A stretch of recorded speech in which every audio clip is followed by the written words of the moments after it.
these limited time offers during the Ford President's Day sales event. You'll find even more deals on Ford's award-winning lineup when you visit shopfordnow.com.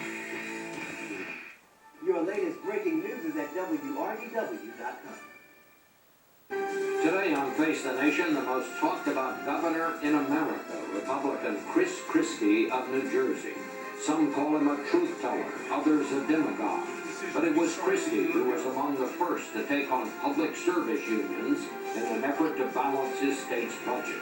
A stance that has set off the backlash from organized labor that brought out protests across the country yesterday.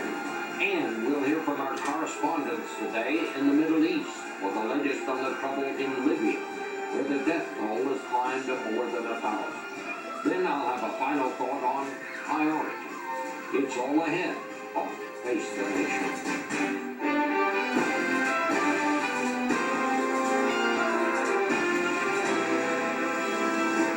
Face the Nation with CBS News Chief Washington Correspondent Bob Schieffer. And now from CBS News in Washington, Bob Schieffer. And good morning again. Governor Christie is in the studio with us this morning. Governor, thank you for being here. But before we get to this big news at home, we want to go to Libya, where Muammar Gaddafi continues to cling to power. Yes.